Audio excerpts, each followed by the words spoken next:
নমস্কার, আমি দেবকন্যা সুভাষিনী। আজকে আপনাদের সাথে একটা দারুণ টপিক নিয়ে আলোচনা করার জন্য চলে এলাম। দেখুন, আমাদের জীবনের এই যে খারাপ সময়গুলো যায়, আমরা কি একবারও ভেবে দেখেছি খারাপ সময়গুলো আমাদের জীবনের সত্যি কি খারাপ সময়, না এটা আমাদের জীবনে আশীর্বাদ? দেখুন, বেশিরভাগ ক্ষেত্রেই এই যে রাহু, কেতু, শনি, মঙ্গল, এদের যখন টাইম পিরিয়ড যায়, মানে মহাদশা যায়, তখন আমরা চতুর্দিক থেকে বিধ্বস্ত হয়ে পড়ি। চতুর্দিক থেকে আমাদের জীবনে নানান ঘাত প্রতিঘাত নেমে আসে। এটা একদম সত্যি কথা। কিন্তু এই যে সময়টা, এই সময়টা আমাদেরকে অনেক শক্তপোক্ত করে দিয়ে চলে যায় না? এটা কি কখনো চিন্তা করেছেন যে খারাপ সময় আমরা কখন ভাবি? যখন আমার মনের মতো, আমার ইচ্ছে মতো কোনো কাজ হচ্ছে না। আমার মনের মতো, আমার ইচ্ছে মতো যখন কোনো কাজ হচ্ছে না, তখন আমরা ভাবি যে আমাদের খারাপ সময় যাচ্ছে। যেমন, আমার কেন প্রমোশন হচ্ছে না, বস কেন আমার উপর চিল্লাচ্ছে, আমার সিনিয়র আমার সাথে বাজেভাবে কথা বলছে, আমার কাজের প্রশংসা হচ্ছে না, আমার বন্ধু মহলে সবাই আমার পিছনে লাগছে, সবাই আমাকে নিয়ে নিন্দা চর্চা করছে, আমার কেন নাম যশ খ্যাতি বাড়ছে না, আমাকে সবাই কেন ভুল বুঝছে, সবার সাথে আমার কেন কথা কাটাকাটি হয়ে যাচ্ছে বা সম্পর্ক খারাপ হয়ে যাচ্ছে, কেন আমার রিলেশনশিপ টিকছে না। আচ্ছা, এই সব কিছুর মধ্যে হয়তো আমারই সম্পূর্ণ দোষ। আচ্ছা, মেনে নিলাম আমার সম্পূর্ণ দোষ না, কিন্তু এটা তো আমার সম্পূর্ণ দোষ যে আমি অন্যের উপর বেশি আশা করে ফেলছি, যে বন্ধু মহলে আমার নিন্দা চর্চা হবে না, বন্ধু মহলে আমার প্রশংসা হবে। কেন হবে? কিসের জন্য হবে? কি আমার মধ্যে আছে যে আমাকে নিয়ে এত প্রশংসা করবে? কেন ভাবছি, কেন আমি আশা করছি, কেন ভাবছি আমার সিনিয়র আমাকে বকবে না, কেন ভাবছি আমার দ্বারা কোনো ভুল হতেই পারে না? ভুল হতেই পারে না, তাহলে কেন সিনিয়র আমার পেছনে লেগে আছে? এটা কেন ভাবছি? আমার দ্বারা ভুল হতেই পারে। কেন ভাবছি আমার প্রমোশন আটকে আছে? কেন ভাবছি না আমি প্রমোশন করার মতো কিছু করিনি? কেন ভাবছি যে আমার রিলেশনশিপ টিকছে না? আমি রিলেশনশিপে কোনো এফর্ট দিয়েছি কি?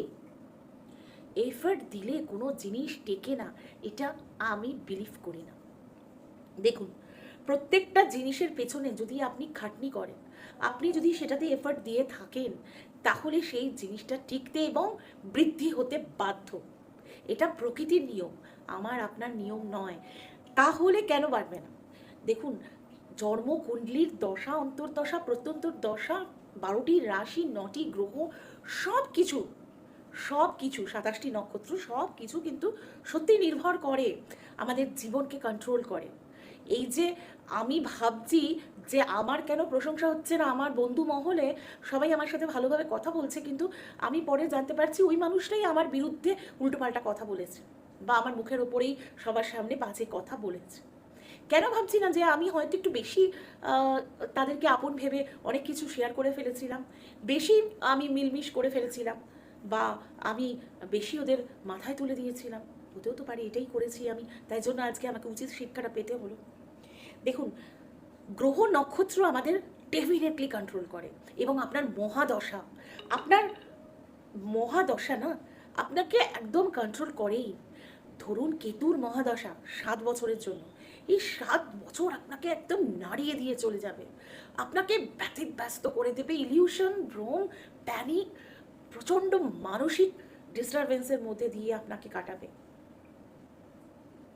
তাই জন্য আমরা যতই সেই সময় এফর্ট দিই, দৌড়াই, এই খারাপ সময়গুলো আমাদের একদম নাড়িয়ে দিয়ে চলে যায়, আমাদের বুঝতে শেখায় যে আমার নিজের বলে কিছু নেই, কেউ নেই, আর আমাকেই আমার বন্ধু হতে হবে, আমার একাকিত্বকেই আমার সঙ্গী বানিয়ে ভগবান অর্থাৎ ঈশ্বরের ওপর আমাকে নিজেকে সমর্পণ করে চলতে হবে, তাকে স্মরণ করে প্রত্যেকটা মুহূর্তে এগিয়ে যেতে হবে।